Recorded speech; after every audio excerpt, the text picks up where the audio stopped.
Hey everybody, it's Jamie Casarda here, your holistic pet mentor. And I like to take Sundays at 7, to talk about holistic health topics and essential oils and just different things that might interest you.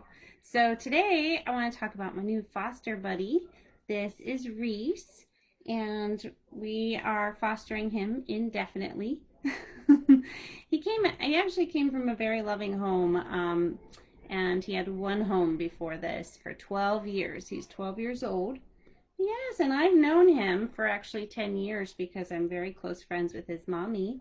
She's a very dear friend of mine. And they're just having a situation with one of their children having some very severe allergies. And there's a long list of allergies that her son has, and dogs is on that list, unfortunately. And because he was having such difficulties recently, it gotten worse. She decided they had to move very fast, and where they moved, they can't have dogs. So it was a tough decision, and we're going to try fostering him for as long as possible, as long as we can get Mr. Buddha Buddy to get along. So I wanted to talk about how to transition new pets in your home. I do this a lot because I do a lot of pet sitting, and now I'm fostering. So I've always wanted to foster, and this is just like the perfect situation because I love seniors, and this is a senior dog, and then we have our senior cat. So we really want to make this work long term, right, Reese? So I'm going to let Reese get down and go back to his nap. He's a very good boy, and he's been awesome. He's a perfect fit in our home. So we love you. We think you're great. So you'll probably be seeing more of Reese. He's going to teach Miss Jamie a lot because he has allergies, and he's got some breath issues going on with his teeth. He's missing a lot of teeth, and the teeth that he does have are all covered in plaque. If you know how small dogs are, this is a pretty typical problem.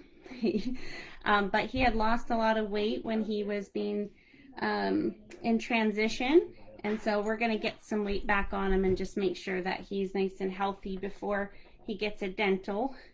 And I think he's doing pretty good. We've had him for about a week, and he's already put on some weight, I can tell. Okay, all right, so I'm going to put Reese down.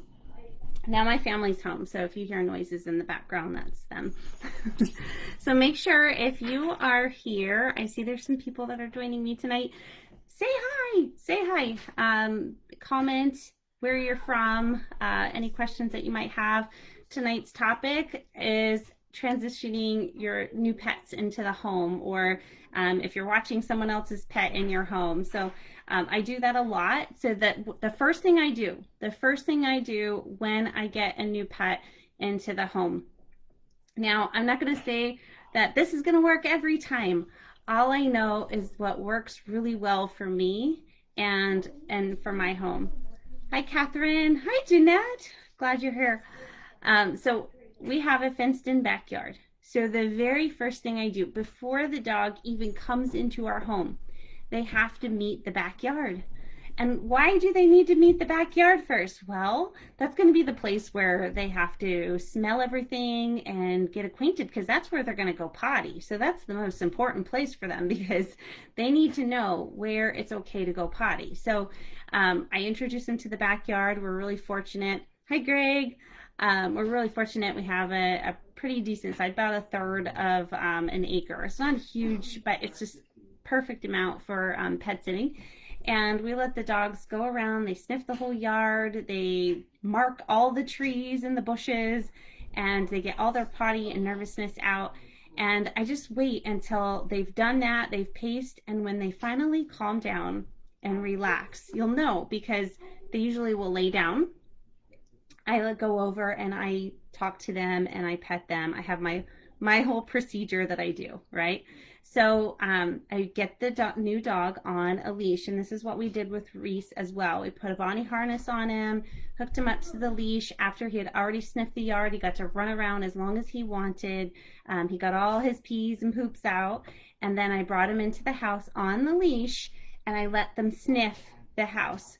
So I monitor everywhere. You got to have some patience when you bring a new dog in, because it can be, if you just let them loose, it's kind of like a free for all. You know, they're like, what's this smell? What's this smell? Ooh, I want to mark this. Ooh, I want to make sure that my smell's over here. And so typically, if I would just let them loose, I would have dog pee all over my house. So I don't do that.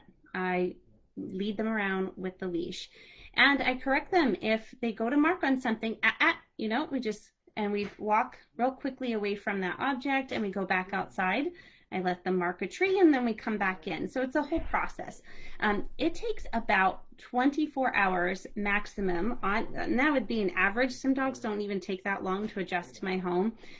It's like they feel at home very quickly. They feel safe very quickly. So my goal is to make sure that they know the rules as quickly as possible and that they know that they're safe. And they know they're going to get their food. They know that they're going to get lots of attention and they're going to have toys and treats and all those things that they're used to.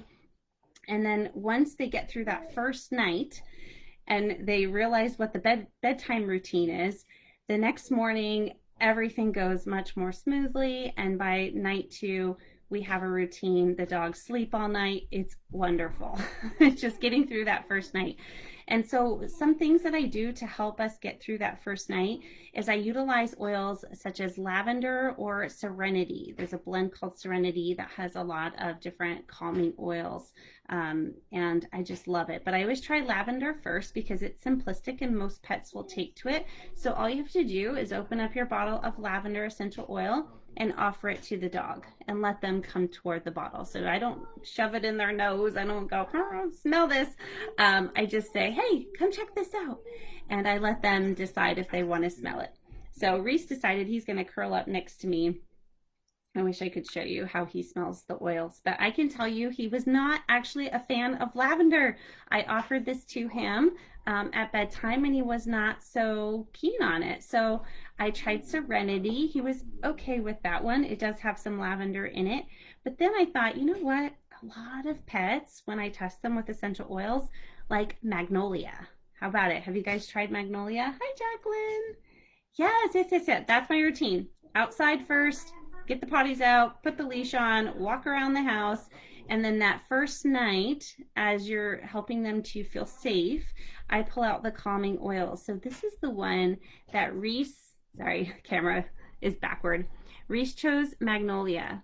And this is one of Buddha's favorite oils as well. So let me tell you, if you have a cat in your home and you're trying to bring in a dog, another pet, or if you have a dog in your home and you're trying to bring in a new dog and you're not sure how it's going to go, see if your pet likes Magnolia, okay? This has been a winner for a lot of pets that come into my house. So I open up this bottle, and what's nice is it's already diluted. It's in a 10 ml roller. It's already diluted, so I just offer it like this, and they come up, and if they accept that oil, the first thing you'll notice is they lick their nose. And so Reese licked his nose, Buddha licked his nose, and they come back for more. So there's something about Magnolia for these animals. I can't say that every animal is going to choose Magnolia, but I am finding personally that more pets are choosing Magnolia than they are choosing lavender, and they have very similar benefits, okay? So I like it for its calming benefit. This one we don't use internally though. You can see there's no supplement fact box, and this is diluted with coconut oil for a topical application. So I don't put this one in the diffuser either. This is strictly for topical application. Whereas the lavender, you can use this internally for dogs that are itchy because it has some antihistamine properties and it's very calming. So it's great if your dog will choose this because it's just really convenient and it has a lot of different health benefits, whereas this one's only topical, so I don't diffuse it. So what I decided to do is I rub this on my hands and I rub this on Reese's belly, and I also rolled it on his bed.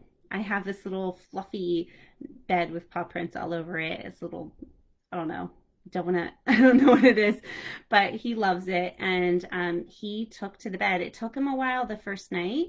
He paced around. He kept wanting to go downstairs. So I'd let him down. I'd let him out again. We come back. I'd bring him back upstairs, close the bedroom door, put some pillows in front of the bedroom door so he wouldn't scratch at it. And eventually he came over. I put some Magnolia on him and he went over to his bed and laid down and slept the rest of the night. So it was a little bit of challenge that first night. And then the second night, he went right to his bed and went to sleep. It's like he had to figure out what he was supposed to do.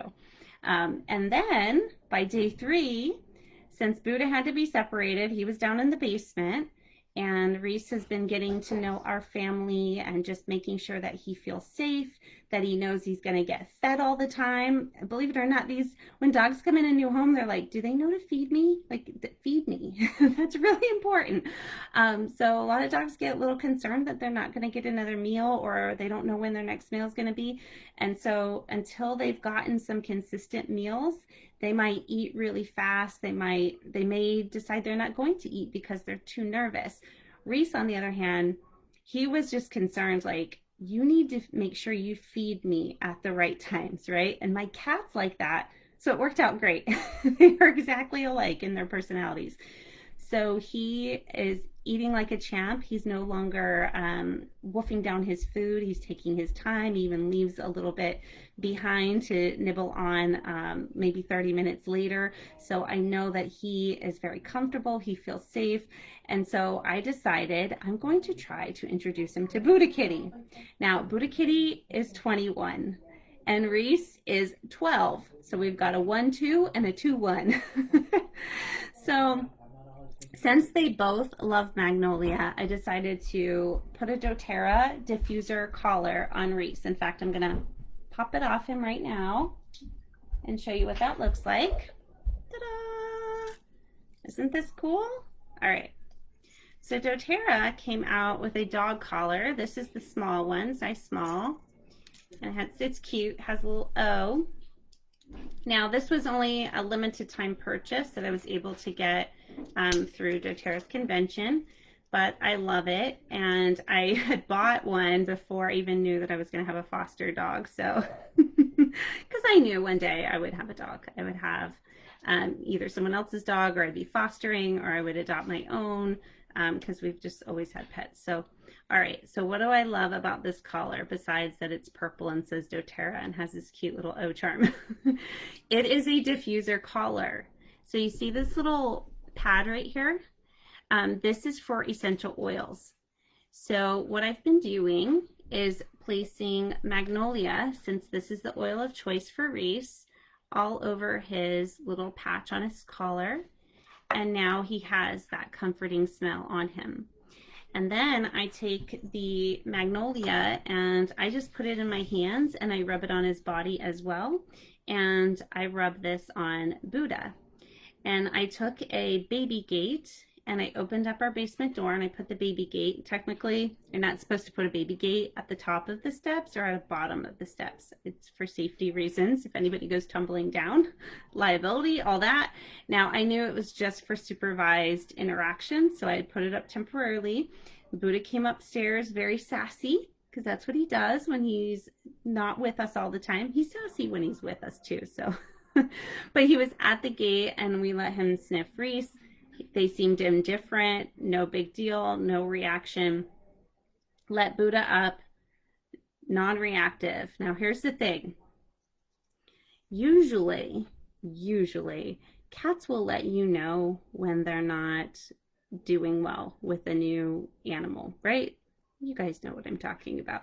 They'll put their ears back, they'll hiss, they'll growl, they might do a low moan, like, you know that sound. And dogs will obsess, like usually Yorkies will obsess over small critters like cats or hamsters or birds. They'll just go nuts. Reese doesn't have that. He's not doing that. He's lost that prey drive. He's just not interested. He lived with a cat before.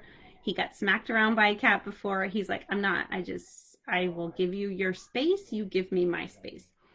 Well, Buddha seems like he's okay until Reese walks near the water dish or where we usually feed Buddha. So Buddha will see Reese get down from the couch, and then all of a sudden I see Buddha get up and I see him start to stalk him. Yes, a 21-year-old cat is still stalking other animals when I bring them in the home. So that's a real challenge. So I've just been doing short supervised visits. There has been no fighting, no biting, no growling, no hissing. Reese has been a complete angel with Buddha. Buddha has been questionable. He's the type that will seem fine. He will seem fine. He will not act aggressive until I'm not looking. And he will come over when he has an opportunity. And I've seen him do it before where he gets up behind on the dog's back and he bites the back of their neck. And then he just turns into Cujo Cat. It's the craziest. Yeah, Cujo Cat. It's the craziest thing. And you would never expect it out of him because seriously, Buddha is just such a chill, sweet, loving, happy-go-lucky, purrs all the time type cat. But when he sees another animal in his space or near his mommy or near his water dish or near where he is supposed to eat, he's not having it. So not sure how it's going to go long term, but we are going to continue to try. So this was just week 1. We've had at least 3 or 4 supervised visits. Buddha has tried. He's gotten up and started doing he's like stomps on the ground toward the animal he wants to attack. And I've stopped him. So some things that I do to stop him without bringing up the energy, because they can sense our stress, they can sense our anxiety. So I don't want to elevate that or to get re-stressed and worried or feeling like he needs to defend himself. So I just quickly, swiftly step in front of Buddha and I tap him on the forehead. It's really interesting when we distract that way. It totally gets Buddha out of aggression mode. So he can go from stalk mode where he's staring and he's ready to pounce, and I go and he stops. He just stops. He starts purring, he looks at me, and all of a sudden he's forgot what he was doing. So that works for our situation here. And now granted, I'm in a situation with 2 senior pets, so I'm very lucky in that sense that it's not crazy aggression, but I don't want there to be any aggression, so I'm not going to let it get to that point. But that's what we've been doing. Wish us luck. If you have any additional tips that you want to share with people, feel free to put them in the comments, things that you've done. In the past, I've told people take a hand cloth. You can take like if you have small kittens or you have a small puppy and you don't want to use oils directly on them, you can put lavender or serenity, or I'm finding magnolia to be very effective. It's super calming, gentle, great on the skin.